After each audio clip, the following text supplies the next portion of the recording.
want to go all the way back with you. What's the first music that you remember hearing in your life? Oh man, probably the very best of Cream record. For some reason, that one pops out as first. My dad was a big classic rocker, so. Okay, so that was playing around the house.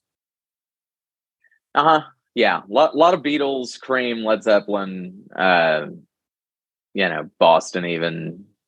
My dad had a country. He was the lead guitar player of a country western cover band when I was a kid too. So there's a lot of that. But I'd say that, yeah. And what was the first music that was your own? What was the first music that really maybe your dad didn't even like the kind of music you were listening to? Could you remember a band that kind of changed things for you? Yeah, I think the first like modern band that kind of started where I am now, it was between Stone Temple Pilots and Creed, actually. Those two came into my life about the same time when I was, I guess, 14.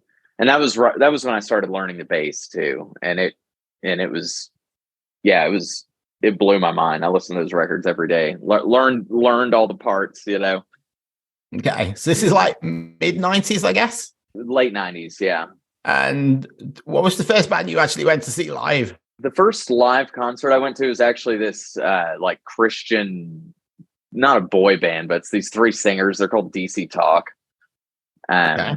My older brother took me. The first secular concert I went to was the Toadies. Oh, nice! I remember them. That's another another 90s band.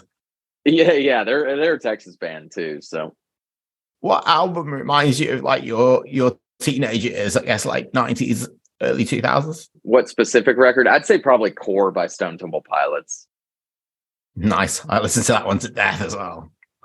Yeah. I mean, how that record starts, that's one of like the hardest, like coolest intros I think ever. Just Scott Weiland on the megaphone, dead and bloated. So cool. I'm a photographer and I have a picture of Scott with the megaphone. It's one of my favorite pictures. I took his Stone Temple Pilots.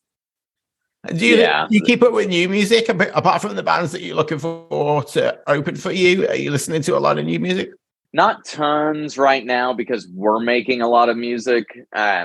Whenever I'm playing a lot and I'm like, when I'm on tour, it sucks, but I can't listen to music because it's too much, If I want to go to the gym and things like that, music is so helps with the torture. But I'm just over it. But okay. So if you're not listening to music on the bus, what are you doing on the bus?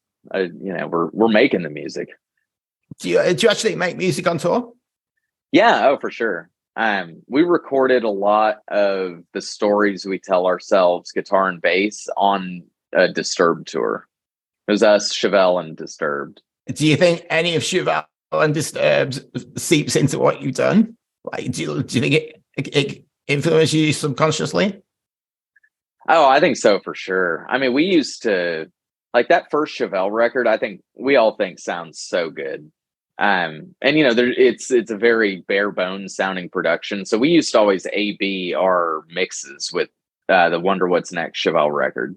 And I mean, Disturbed, when you have a vocalist like that, like just pushing the envelope, like he's been, I would say musically less with Disturbed, but just, I don't know, that he took so many chances, and we definitely reference that,